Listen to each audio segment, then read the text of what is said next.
Hello বন্ধুরা, কেমন আছেন? আশা করি ভালো হবেন। আমিও ভালো আছি। এই যে যত শাক সবজি আছে আমার হাজবেন্ড এনেছিল দিয়ে, আর তখন গুটানো হয়নি। সকাল দিকে সকালেই বাজার করে আর কি, দিয়ে তখন গুটানো হয়নি। এখন সেই সন্ধে হয়ে গেছে, সন্ধ্যাবেলা একটু গুটিয়ে নিই, সময় পেলাম। এই গুটিয়ে ধুয়ে রেখে দেবো, যেন পরিষ্কার থাকবে। একদিন বাজার করলে এক সপ্তাহ খানিক চলে যায়, সব শাকগুলো নষ্ট হয়ে যাবে না হলে। মূলো শাক এনেছে, মূলো এনেছে, শাক মূলো দুটোই সঙ্গে রয়েছে।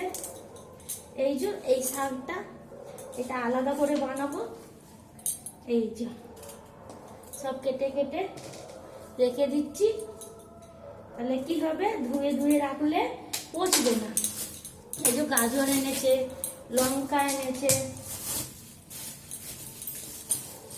এই যে গাজর আছে, শাকটা থাক।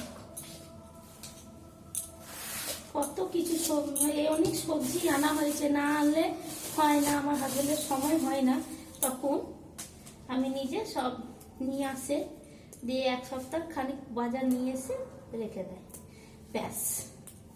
এই যে এইভাবে লঙ্কা সব ভেঙে নিয়ে রেখে দেওয়া হবে, তবে কি হবে, পচবে না। ধুয়ে দেবো, জল থেকে সব ধুয়ে জলগুলো একদম ঝরিয়ে তারপরে ফ্রিজে চিকচিকি করে করে রেখে দেবো, না হলে সব নষ্ট হয়ে যাবে।